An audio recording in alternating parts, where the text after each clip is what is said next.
माननीय अध्यक्ष महोदय,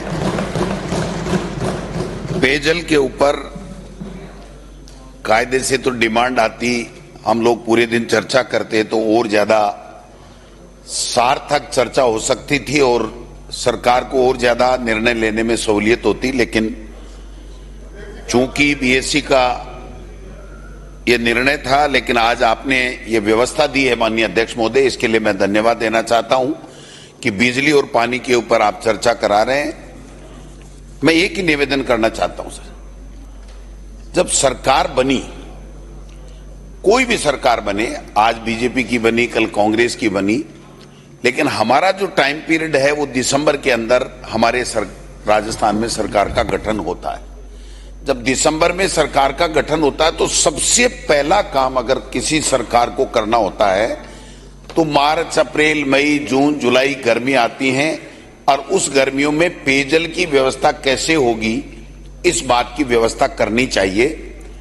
मैं ये निवेदन करना चाहता हूं आपके माध्यम से मंत्री महोदय को, और मुख्यमंत्री जी सदन में नहीं हैं, लेकिन इनको कंटीजेंसी प्लान बनाना चाहिए था और कंटीजेंसी प्लान बना करके उसके बाद में उसकी स्वीकृतियां जारी करते, उसके टेंडर प्रक्रिया पूरा करते, क्योंकि इनको सबको पता था कि आने वाले 3 महीने बाद में आचार संहिता लोकसभा की लगने वाली है। लेकिन सरकार के द्वारा कोई कंटीजेंसी प्लान नहीं बनाया गया, कोई मीटिंग मुख्यमंत्री जी ने नहीं ली जलदाय विभाग की, कोई आगे के गर्मियों में क्या व्यवस्था होनी चाहिए ये व्यवस्था नहीं की गई, और उल्टा माननीय स्पीकर, माननीय सभापति जी, उल्टा ये हुआ, भैया मैं बोल लूं, उल्टा ये किया कि सरकार ने, वित्त विभाग ने एक आदेश निकाल दिया कि जितने भी ट्यूबवेल, जितने भी टंकी, जितने भी हैंडपंप, जितने स्वीकृत हैं, वो जितने भी स्वीकृति हैं वो वहीं के वहीं रोक दिए जाए। अगर टेंडर हो गए तो टेंडर रोक दिए जाए, अगर वर्क ऑर्डर हो गए तो वर्क ऑर्डर रोक दिए जाए। आज भी वो आदेश प्रभावी है। ये कांग्रेस और बीजेपी या सत्ता या प्रतिपक्ष की बात नहीं है। आज की तारीख में भी सरकार उस ऑर्डर को वापस नहीं ले सकी है और नहीं लेने से आज पानी के लिए त्राहिमाम है। गर्मियों में जो पानी की स्थिति हुई है, आज भी चल रही है। माननीय सभापति महोदय, पूरा का पूरा राजस्थान इससे परेशान है, बहुत बड़ी विकट स्थिति है।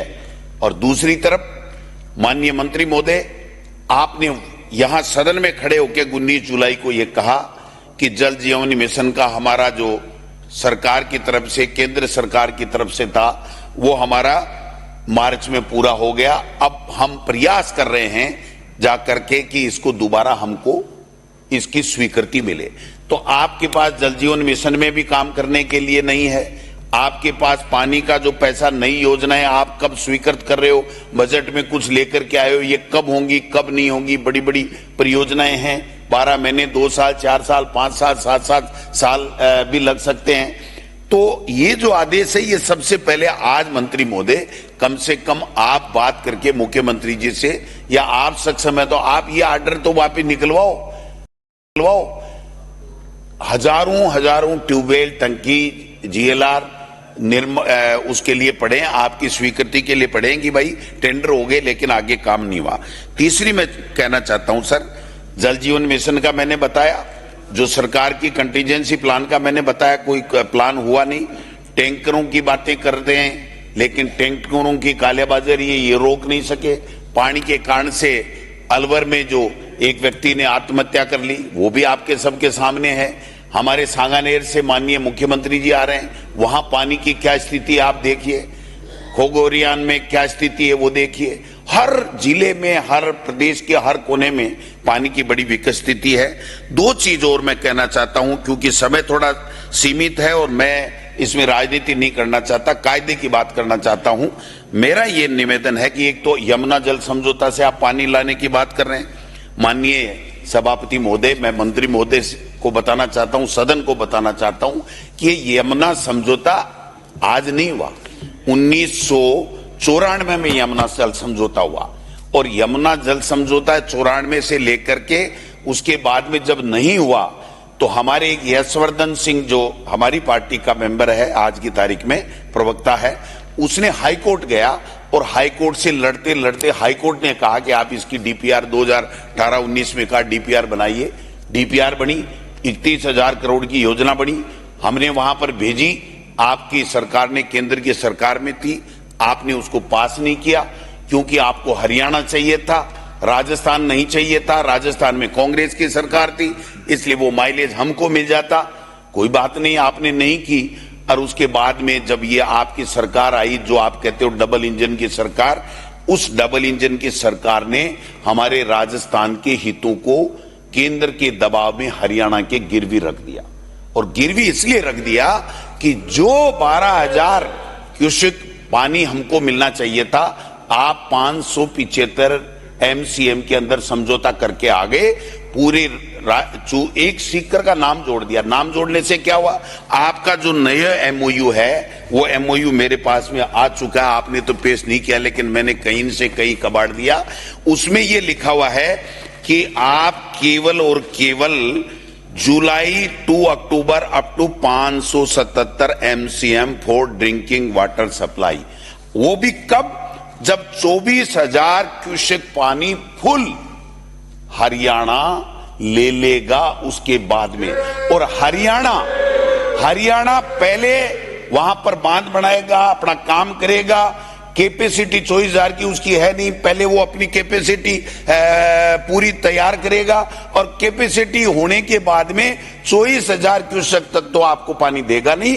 और 24,000 के बाद में अगर ओवरफ्लो हो गया तो बरसात में तो 4 महीने में आपको पानी देगा। आप कौन सी मेज थपथपा रहे थे?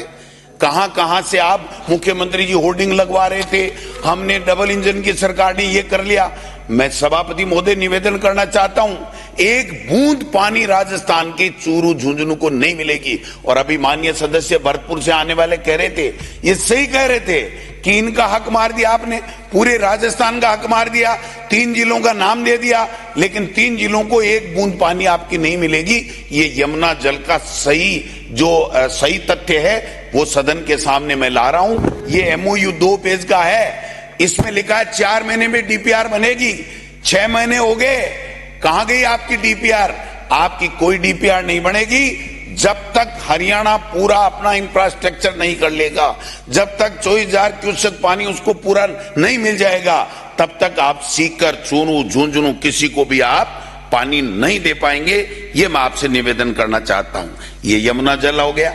ईआरसीपी की आप स्थिति बताइए। ईआरसीपी का तो और ही बुरा हाल है सर। ईआरसीपी में 1 रुपया केंद्र से नहीं लाए, बड़ी बड़ी बातें करते थे, जल संसाधन मंत्री भी थे, प्रधानमंत्री जी 2 बार कह करके चले गए। जो हमारी सरकार के समय 9,600 करोड़ रुपए के जो टेंडर थे, वो हम टेंडर पूरे प्रक्रिया नहीं कर पाए थे, वर्क ऑर्डर नहीं दे पाए। आपने इसमें बजट में डाल करके उसकी बात कर दी, लेकिन आपने ईआरसीपी में भी हमारे राजस्थान के हितों को गिरवी मध्य प्रदेश की रख करके आए हो। ज्यादा बड़ी बात करने की आवश्यकता नहीं है। वो मैं इसलिए कह रहा हूं कि माननीय सभापति महोदय, 3,921 एमसीएम पानी हमको मिलना चाहिए था। आज हम जो समझौता करके आए हैं वो 1775 के ऊपर 45% पानी मिलेगा। और एक बात से समझने की आवश्यकता है कि जब राजस्थान में वसुंधरा राजे जी ने जो डीपीआर बनाई उसके ऊपर काम करने लगे तो मध्य प्रदेश चला गया सुप्रीम कोर्ट, और सुप्रीम कोर्ट चला गया तो मध्य प्रदेश हम लोग वो पानी ले नहीं पाए। तो चूंकि यहां राजस्थान में कांग्रेस की सरकार थी, इसलिए आपने काम केंद्र ने अनुमति दी नहीं। उल्टा का हमको हमारे बजट से, स्टेट के बजट से हम काम कर रहे थे, तो केंद्र के मंत्री ने और अधिकारियों ने यहां रोका कि आप कोई काम नहीं करोगे, अगर आप काम करोगे तो आपके खिलाफ कार्रवाई की जाएगी। और यहां मुख्यमंत्री मध्य प्रदेश आए, हमारे राजस्थान के मुख्यमंत्री को ले गए। चूंकि मुख्यमंत्री जी, मैं उनके आरोप नहीं लगाता, लेकिन बहुत सीधे हैं, उनको कुछ भी पता नहीं है, ABCD पता नहीं है, पहली बार एमएलए बने हैं। मैं ये निवेदन करना चाहता हूं, वो जानते नहीं, वो नहीं, ये स्पष्ट किया जाए। नहीं, वो सब जानते हैं। चलो कोई बैठ जाओ, बीच में नहीं। जो ये एक मिनट अरे आप ये जो कहें वो अक्सबंद कर दो साहब, ये जो कहें अक्सबंद कर दो। क्या क्या करा रहे हो? मुख्यमंत्री जी जानते नहीं, यही तो आपने कहा ABCD बहुत कुछ जानते हैं मुख्यमंत्री जी, लेकिन केंद्र के दबाव में वहां पर मध्य प्रदेश से समझौता ERCP पे करके आए और उस समझौते की कॉपी मध्य प्रदेश ने सुप्रीम कोर्ट में पेश की है कि अब हमारा काम बन गया, अब हमें सुप्रीम कोर्ट के दखल की और स्टे की आवश्यकता नहीं है। तो मध्य प्रदेश को फायदा हुआ या राजस्थान को फायदा हुआ? अरे मध्य प्रदेश ने सुप्रीम कोर्ट से स्टे ले रखा है और मध्य प्रदेश हमारे समझौते को, हमारे मुख्यमंत्री और मध्य प्रदेश के मुख्यमंत्री के समझौते को ले जाकर के वहां पेश कर रहा है कि हमारा काम हो गया, अब हमें आवश्यकता नहीं है। इसका मायना क्या हुआ? और इसका मायना ये हुआ कि हमें जो ये पीकेसी का मॉडल दिया गया है, ये पीकेसी का मॉडल नहीं है साहब, हमारे यहाँ के लोगों के साथ में अन्याय है, उनका गला घोंटा गया है, उनको पानी किसानों को तो मिलने का सवाल ही नहीं है। मैं निवेदन करना चाहता हूं आपसे कि हमें केवल पीने के लिए 1800 MCM पानी मिनिमम चाहिए। उद्योग बाद की बात है, उसके बाद में सिंचाई की बात है। आप यही 1775 रहे हो, तो मैं निवेदन आपसे करना चाहता हूं कि आप नए जल जीवन मिशन को आगे बढ़वा पा रहे हो, न आप यहां सरकार ने रोक लगा रखी उसको आप ठीक नहीं कर पा रहे हो, न आप बरसात में भी, अब क्या हो गया साहब, बरसात में भी, बारिश में भी आप देखिए 700 में से 325 बांध अभी भी खाली हैं। 22 जिलों में से 13 जिलों में सामान्य से कम बरसात है। 742 बांधों के जल स्तर में 40% की गिरावट है और जून से जुलाई के महीने में 1% पानी की बढ़ोतरी हुई है। आज थोड़ा बहुत हो रहा है और बिसलपुर बांध में भी पानी का मुख्य स्रोत त्रिवेणी नदी है जहां पानी कम हो रहा है। पानी नहीं है सर हमारे पास, इनके पास में पानी नहीं। यमुना जल समझौता और ERCP दोनों में हमारे साथ धोखा कर दिया। राजस्थान की सरकार बैन लगा के बैठी है कि आप काम कर नहीं सकते, तो आप पानी पिलाओगे कहां से? मंत्री महोदय, आपने कहा, बालाजी का नाम लिया, मैं भी भगत हूं बालाजी का, आप भी भगत हैं। बालाजी ने पानी नहीं लाएंगे, आपको मंत्री बना दिया। बालाजी की मेहरबानी से अब पानी आपको लाना पड़ेगा, आपकी सरकार को लाना पड़ेगा। अब बालाजी रोजाना पानी कहां से लाएंगे? आपको बना दिया, हमको बना दिया जब मौका लगा। तो बालाजी तो सब पे मेहरबान होते हैं, लेकिन मेरा निवेदन यह है कि आप अपने जो बयान देते हो, लिखते हो, यह भी आपको देख लेना चाहिए। आप प्राइवेट बिल ला रहे हो, बिना सोचे समझे ला रहे हो, ला करके कहते हो नहीं नहीं नहीं हमने काम तो सही किया लेकिन हम इसको वापस ले रहे हैं। भाई 100 जूते खा के 100 प्याज क्यों खा रहे हो भाई? एक चीज ले लो, 100 प्याज भी खाएंगे, 100 जूते भी खाएंगे। पहले एक दिन कहेंगे नहीं नहीं जूत मार लो, प्याज से मुंह छलनी हो जाएगा। दूसरे दिन जूत का दर्द होगा जूते का, तो कहेंगे प्याज खाएंगे। फिर मुंह जलेगा तो कहें नहीं नहीं 2 जूते खा लेंगे। ऐसे करके काम क्यों कर रहे हो? आपको काम करना है तो सही तरीके से आप काम कीजिए। ये कहावत है, आपके जूते नहीं लगने, मेरे नहीं लगने, किसी के नहीं लगने, जो गलत काम करेगा उसके लगे। एक कहावत है कि 100 जूते खा के 100 प्याज खा गया। तो इतनी मूर्खता करने की आवश्यकता नहीं है। अगर आप करना चाहते हो तो ठीक कीजिए और पानी की व्यवस्था कीजिए। बिजली पे कल लोग बोलेंगे, सब लोग बोलेंगे बिजली पानी का। माननीय सभापति महोदय, बुरा हाल है। मुख्यमंत्री जी तो क्या है कि हेलीकॉप्टरों में भ्रमण कर रहे हैं। हेलीकॉप्टर से तो नीचे क्या, समुद्रों के ऊपर से जाओ तो पानी पानी दिखता है।